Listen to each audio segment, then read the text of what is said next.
Merci, Madame Merkel, de nous faire le plaisir de venir aujourd'hui avec votre vice-chancelier, administrateur de la province France.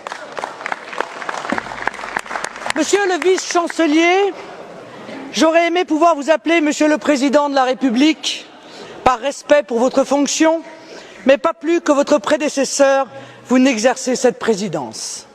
Un président de la République ne pourrait pas dire « le souverainisme, c'est le déclinisme », comme vous venez de le faire, parce que le président de la République est garant de la Constitution française et que le titre 1 de la Constitution française est de la souveraineté.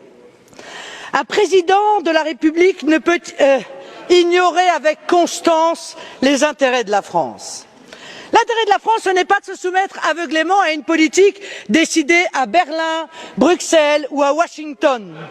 Son intérêt et votre devoir, c'est de défendre sa souveraineté. L'intérêt de la France, ce n'est pas de donner ce spectacle affligeant d'une France à la remorque de l'Allemagne sur la question migratoire. Quand, dans un geste parfaitement irresponsable, la chancelière Merkel dit qu'il faut accueillir 800 000 migrants à bras ouverts, vous applaudissez. Quand quelques jours plus tard, elle suspend Schengen et veut maîtriser ses frontières, vous applaudissez encore. Donnant de la France l'image désolante d'un pays à la dérive, titubant sur une question pourtant si essentielle à la sécurité, à la prospérité et à la défense de l'identité de la France. L'intérêt de la France, c'est aussi de ne pas abdiquer face au docteur Schäuble quand se décide la politique économique du continent, alors même que cette politique est synonyme de chômage massif, de précarité et d'effondrement de notre système de protection sociale. C'est au contraire de résister et d'empêcher la Grèce, les autres pays du sud de l'Europe, puis la France, de s'engluer dans une spirale austéritaire sans fin, dans le seul objectif de sauver l'euro et le modèle économique allemand de bas salaire. Vous venez tous deux ici en séance de rattrapage, car votre Union européenne est en train de s'effondrer, aggravant les assauts migratoires comme les assauts économiques et obligée de se maintenir par le chantage, la menace et l'intimidation. Votre modèle, c'est la vassalisation aux États-Unis, l'austérité, la concurrence déloyale, la surveillance massive des citoyens, le dumping social, la submersion migratoire.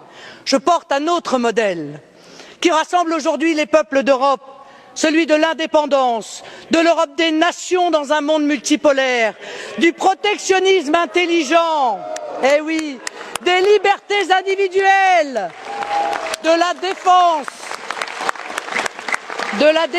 de notre sécurité et de nos identités par l'arrêt total de l'immigration de masse. Ah, certains résumeront en disant que je suis l'anti-Merkel, j'en accepte l'augure. Je ne vous reconnais pas en effet, Madame, le droit de disposer de nous dans une tentative absurde d'une domination allemande de l'Europe. La défense des intérêts allemands ne justifie pas la vassalisation des autres peuples d'Europe. Je suis dans cet hémicycle la voix des Européens libres, de nos peuples souverains qui se détournent de l'Union européenne parce qu'ils ont soif de nation. Je suis la représentante du peuple français qui se détourne de vous, Monsieur Hollande, comme il s'est détourné hier de Monsieur Sarkozy parce qu'il a soif de France. Vielen Dank, Frau Le Pen.